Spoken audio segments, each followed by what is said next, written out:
You are watching the Deadfoot Diver Podcast with Curt, the Deadfoot Diver.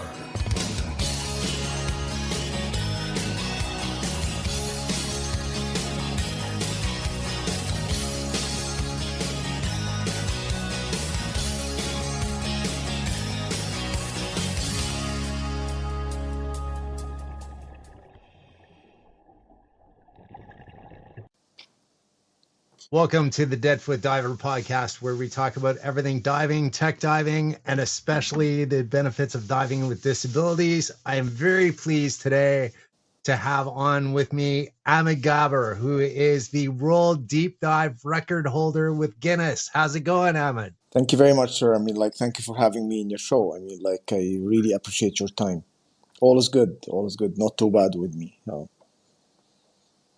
So it's about like 7 o'clock over there in Cairo right now, right?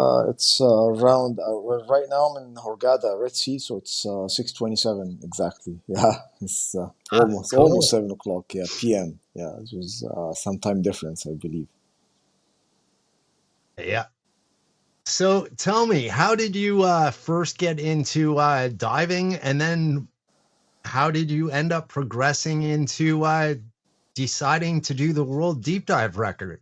Well, I started diving very long time ago, though. I started in 1991 as an open water diver. That was just right after my high school.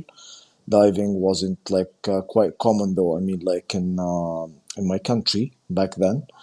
And then I was quite young, though, so my father just invited me on the course as an award. He's awarding me just after finishing my high school and before I joined the military academy. And then, so I finished the first couple of courses. And then I joined the military academy. And then, luckily, I joined the special force just right after. And diving was part of my job as well. And I joined the counterterrorism unit, So I took some classes with the army as well. Like I finished some classes in the U.S. Combat Diver Training in CDQC in Fort Bragg and with the 7th Group Special Force, and then in Key West in Florida, and then in Spain as well. Yep. And then I'm just here right now. And then I became an instructor, and then instructor trainer, then technical diving. Since 1999, I'm teaching technical diving. And that's it. This is all my story about diving. Wow. So how long were you in the special forces for? How? You mean how I in the special forces? How many years were you in the special forces? I graduated. I graduated from the military academy in 1994, and then just right after I joined the special force, the Ranger troops, and then I retired in 2015. So just like a few years ago. Yeah, so like about 20 years almost, so 21 years. Wow, that's amazing. Yeah, thank you. So what made you decide to do the world deep dive record? Well, it's this is the thing. Planning like a deep dive record, that wasn't a target itself. The target is kind of testing limit. Just go with the. I enjoy deep diving. I see myself. I'm not. I have certain. I'm not. My mindset is different. It's part of my work in the army as well, kind of target oriented as well. I wanted to test my own limit, as I consider and classify myself have kind of a boring life, so my social circle is very limited, and I don't drink, I don't smoke, I never did. And I don't think so.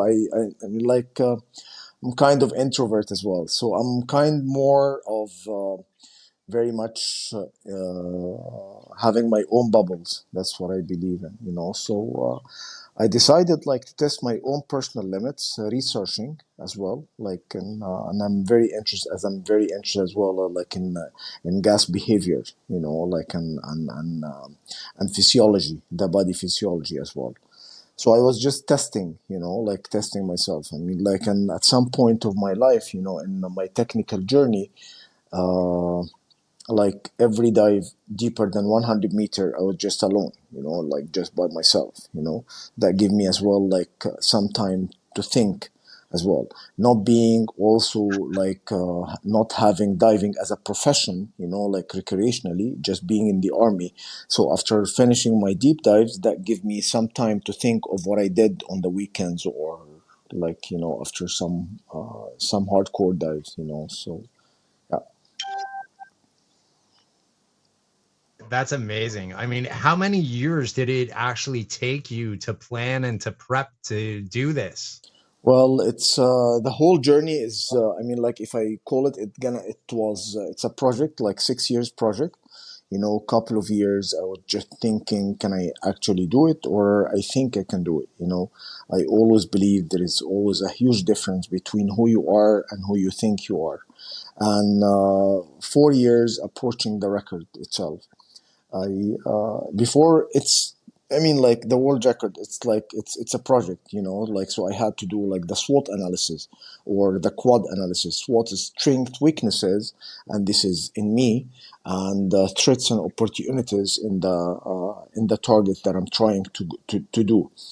And then after the SWOT analysis, I came up with a strategy. Strategy means time, money, to achieve targets or to get to targets. And then after the strategy, you come up with a plan, you know, like team sizing, equipment selection, you know, like it's location, time of the year, you know, blah, blah, blah, blah, all of the rest of the detailed stuff. So the plan can be changed, you know, or like it can be amended. I mean, like but the strategy and the SWOT, this is something fixed. That's amazing. I mean, so your military expertise, your time in the military, that must have like helped you a lot when you were planning on doing this, just as far as training and planning and stuff like that went. Well, I mean, like, of course, I mean, like, I finished some classes with the army as well. I mean, like, it's me being in the special force as well. I'm exposed to some other, you know, like missions, you know, like that completely changed my mindset. So I mean, like the project, it has a couple of parts. I mean, like it has physical and mental preparation. Physical, it wasn't a problem actually. I mean, like as working in the special force, like waking up, you know, like not to do certain things, sleeping at certain times, you know, discipline, you know, like physical discipline. You know, this is that was part of the army training. The other part is which is the mental training, or or visualization and anticipation, because you simply you go where no one else has gone before. So even someone went, you know, like to some deep dives, I mean, like no one will give you the knowledge, because he gonna look or she gonna look from only him or her point of view, you know. I mean, like it's gonna be different. So the only thing I need to visualize, and problems that might happen might not happen, you know, and then start anticipating any kind of problem, you know, like simply I became like more defensive. Defensive mean expecting anything unexpected, you know. So this is simply what I was doing in my visualization journey, you know, during the 6 years. Yeah. I imagine that would take a lot of planning. I can't even imagine doing it. And I mean, you also apparently you had some help from Nuno Gomez, who was the previous record holder. Yeah, yeah, I believe he's the previous record holder. This is right. Yeah. Wow. And so walk me through what it was like on the day of the dive when you were actually doing this world record dive. Well, it's this is part of the training. I mean, like you try not to actually think of anything. I mean, like expectation that will increase your job. Like much more. I mean, like you are unexpected. So everything in the trip, like in my journey on the way down, because the dive length, I summarized these 6 years of preparation into 13 hours 50 minutes, and this is the length of the dive. So I was taking it meter by meter, like on the way down. So there is challenge on the way down. I mean, like there is also challenge on the way up as well. Like plus teamwork. Like this is what we were working on. And how many support divers did you have to be able to pull this off? We had like in water and outside the water. I mean, like, so I believe like we had like about 12. As far as I remember. Tomorrow, by the way, gonna be 11 years. Tomorrow is the anniversary of my record.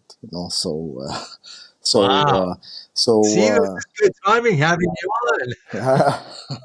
so I believe we had 12 person in the water, and I believe we had 10 persons on the surface from logistics and surface supervisor as well. We had some independent witnesses. They witnessed the dive. We had few as well of them. I mean, like some of them, like with the presence of the Guinness World Records adjudicator as well. He was present on the day. Now, they don't let anybody, they won't, is it true that they won't let anybody attempt to beat your record now that they've said that no, they're not going to allow any further deep No, dives? no, why? I did the Oh, rec- okay. All right. I'd heard that from no, somewhere, no, but no. I'm surprised. No. The record is in So the record is on the website. So it's anyone can apply for the record. It's an open category. That's what I mean. I I mean, like, and you have to follow guidelines. Like the thing. Yeah, oh yeah. yeah. I thought I'd heard a few years ago that they weren't going to allow any other deep dive records because they said, "Oh, No. that's it." And I mean, I mean, to like, go, like a couple of years ago, I think, or a couple of years ago, there is the lady who just broke the female world record. I mean, like, so it's definitely an open category. I mean, like, it's in there, so it's on the website. 1,090 feet. Yeah, maybe when I was 20 years old, I wouldn't do it now. I'm too busted up. Yeah, yeah. So, what gases did you use for the dive? I use trimix. I mean, like helium, oxygen, and nitrogen. Just for to reduce the narcotic effect, and I used 10 different mixes during the dive, like to have like a smooth, like to increasing the oxygen window, and to decrease and increase the helium in a gradual way to avoid pathology called isobaric counter diffusion during that dive.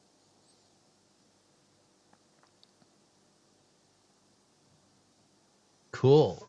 So how, even though you're on Trimix, you must still have like a narcotic effect when you're down at that depth. So how how do you acclimatize yourself to that so that you are thinking straight? Because I can't even imagine at that depth what the narcosis would be like on Trimix or anything. Well, what I believe, I mean, like all gases are narcotic, including helium, including oxygen itself. I mean, like, but it has different rates, from being narcotic. So, of course, all gases are being narcotic. I mean, like, as well, but narcosis, this is something that you can build up. I mean, like, you can tolerate, at some time. The challenge that you get is mainly the HPNS, the high pressure nervous syndrome, which I didn't believe on it before, because all signs and symptoms are very close to each other. However, it happened to me. I mean, like, when I started like feeling twitching on my lower lips, you know, and then that's why my target depth was 350 meters, and then I had to stop at 335 meters, you know, due to the HPNL because it reached the maximum, you know, down there. Yeah. Yeah, yeah. Wow. That's really cool. So so and it took you like over 13 hours to do the dive, correct? That's right. 13 hours, 50, almost 14 hours. Yes, sir. So what was your descent time on it? Well, How it, long did it it take you to 15 minutes, 15 minutes to go to the bottom, and then 13 hours, 50 minutes to go back up to the surface. However, I mean, the plan, I mean, like mainly wasn't stop. I mean, like the plan, it was to, I mean, like, but we had to modify with that, you know, because it didn't match our technical diving logistics, you know, which to go from 350 meters to 250 meters in 10 meters per minute, and then from 250 to 150, 6 meters per minute, and then from 150 to 90, 3 meters per minute, and then from 90 to 60 is 1 meter every 3 minutes. You know, from 150 to 90 is one meter per minute, and then from 1 meter? 1 meter per minute. This is two way beyond our planning. I mean, like, and then the total length of the dive based on the table like we got from the company that provided us with the table is to stay 12 hours 20 minutes, something like this, you know. But that didn't meet our logistical plan. That was too far beyond our logistics and preparation, you know. So we had to modify that by longer stops, you know, like, and but the gases were the same as agreed with the company. So what did you do to kill all that time while you were coming up decompressing that long? I'll just Because that's a long time to well, just thinking if I mean like if you're gonna make it to the surface because you have kind of physical drainage and mental drainage as well. I mean like during that time. So because at some point, I mean, like you're mentally drained because you feel weird as well. I mean, like I feel like I was exhausted. You know, I was tired. I believe like I was dehydrated as well. I had some coughs at the bottom. You know, which is like it was better. You know, on by the time I was reducing the depth as well. Uh, I was eating. I mean, like from 27 meters up to the surface, which most of the time I spent during that time. I was eating. I was eating one mashed food every meal. Actually, was after every 1.5 hour, and drink 1 liter of water every hour, using camel packs. wow. Wow. Yeah, that is definitely a lot of planning. And it says here that you guys used over 100 cylinders total. It's 90 myself. Yeah, 90 tanks. Just yourself, Yeah, 90 tanks. yeah. 93 to be accurate. I mean, like it was the bag gas was custom made and custom made 20 liters, you know, like steel, and then the middle there is one tank, you know, like and 12 liters just for suit and wing inflation, and I had four tanks, four stage tanks of 15 liters. You know, this is on the journey to the bottom. Everything weighed on the bottom, I think, like 123 kilograms, I believe. You know, so Wow. yeah, and then we started changing from the back mount system, you know, to a side mount system using the team, you know, at 27 meters, just to to have like weight free on my back, you know, like to maintain my back healthy for the rest of the dive. Wow. Yeah, I understand that. I actually started diving side mount this year. Oh yeah, all So right. I now I'm I switching to did be I completely did. rebreather. Oh, are you? Yeah. Helium is more So expensive how now. long have you been diving rebreather for? Well, I've been diving in the army. I mean, like I'm using the army. I mean, like since I was a child, since I was a kid. I mean, like back then. I mean, like Oh yeah, yeah. but that was just like a pure oxygen front mount rebreather, and I started to use the back mount rebreathers technical for technical usage. You know, back to 2019. You know, so I'm using JJ rebreather, Oh, okay. and now I'm teaching So on it as well. Yeah, are you and you're teaching it? yeah. Wow. Mhm. So are you mainly do you do any do you mainly just dive rebreather now? No, I mean, like I teach all kind of courses. I'm an instructor trainer myself, you know, so I have to have I have to have the same configuration of the student, you know, for most of the dives, you know. So no, so I fluctuate between open circuit, side mount, you know, rebreather, you know. But if you want me, what do I prefer right now? I mean, like for sure, yes, of course, I prefer rebreather. It's much more easier, you know, like no switch. But if but it's and cheaper as well. But as well, I use back mount for deeper dives. You know, I mean like where the I mean like no sensors to rely on. You know, so it's less failures possibilities. You know. Yeah, so I mean, I've taken a look at your Facebook page. Actually, I'm gonna have I will have a link to your website down here so that people can contact you in case they want to Or, do thank some you, training with you thank you for that. at some point. Oh, absolutely. And I mean, when you're teaching, what is the biggest thing that you try and stress your students and to prep them when you're training them to do tech diving? What is the main thing that stresses my students, right? This is your question? Yeah, what's the main thing that you stress to your students as to keep them safe while they're doing tech diving, and how much do you push your students to, Well, because you come from a military background, yeah, so this is the thing. I mean, like it's again. I mean, like it's you mainly make people you change their mindset. You know, everyone dies, but not everyone can live, right? You know, so I mean, like so I'm trying during any of my training. I mean, like to start push their surviving chances, you know, like so I need to check, you know, where their comfort zone is, you know, like and then I start to push it. I have like a specific set standard skills, you know, like and areas to cover, you know, during the course. This is the agency requirement. So number one, I need to cover up all the requirements, you know, like to make sure that everything is okay. I mean, like if they are some of them they are weaker than the other or they need more time, so I spend more time with them. I just cover the standard or the prerequisite and then the requirement of any course. And then if I see him or her like more comfortable, so I start to have, you know, like uh,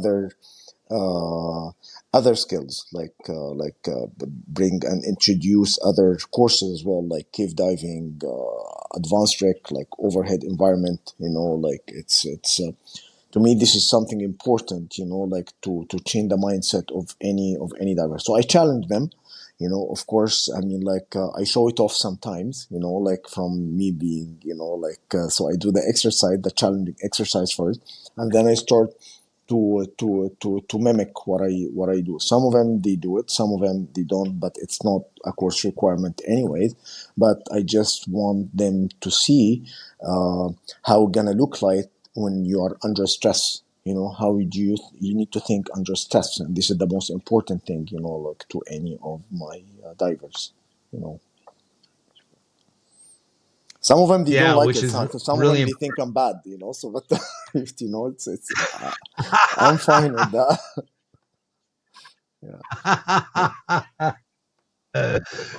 So what's your favorite tech course to teach out of all the courses that you Yeah, teach of course. usually? I mean, like I love, I well, I love Uh, I love ice diving. I love ice diving. I teach ice diving almost every year. I mean, like I You wait like for. ice diving? I teach ice diving, and I like to teach advanced trimix. Of course, this is one of my favorite course, and advanced trick. These are my three favorite courses that I love to teach. Cool.